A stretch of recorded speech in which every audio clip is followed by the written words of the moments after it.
আমি একজন ভূমিকম্প বিষয়ক স্বেচ্ছাসেবী সংগঠন উদ্ধার অভিযান এর সক্রিয় সদস্য। আমার আইডি নাম্বার 105। ভূমিকম্প প্রবণ দেশ বলা হয় বাংলাদেশ, তথাপি ঢাকা শহরকে। যদি বাংলাদেশের ঢাকা শহরে একটি মাঝারি মাত্রার ভূমিকম্প সংঘটিত হয়, যা রিক্টার স্কেলে 6 বা তার একটু বেশি, যদিও এমন মাত্রার একটি ভূমিকম্প সংঘটিত হয় ঢাকা শহরে, তাহলে হাজার হাজার হাজার হাজার বাড়ি ধসে পড়বে এবং হাজার হাজার প্রাণ নষ্ট হবে বা হাজার হাজার মানুষ মারা যাবে। এর অন্যতম প্রধান একটি কারণ হলো রাজুক কর্তৃক অনুমোদিত বিল্ডিং কোড বিল্ডিং কোড এর অনুমোদন ছাড়া বেশিরভাগ ভবন মালিকেরা তাদের বাড়ি তৈরি করে।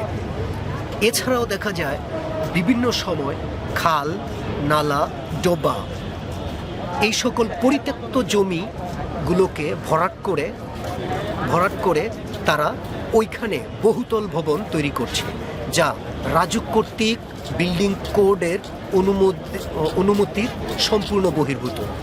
তাই আমার আন্তরিক রিকোয়েস্ট বা কর্ডিয়াল রিকোয়েস্ট হলো ভবন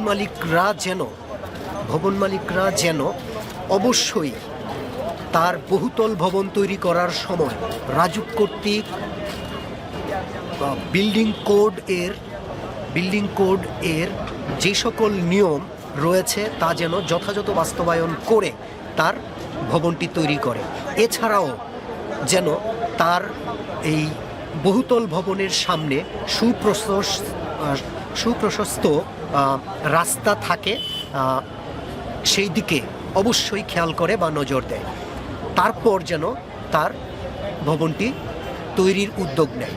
তো আসুন আমরা সবাই বাংলাদেশের ঢাকা শহরকে বাঁচানোর জন্য অবশ্যই রাজুক কর্তৃক অনুমোদিত বিল্ডিং কোড এর সকল নিয়মকানুন মেনে বহুতল ভবন নির্মাণ করি এবং হাজার হাজার মানুষের জীবন রক্ষার্থে আমরা যেন সবাই উদ্যোগী হই। ধন্যবাদ ধন্যবাদ সবাইকে। ধন্যবাদ আপনাকেও।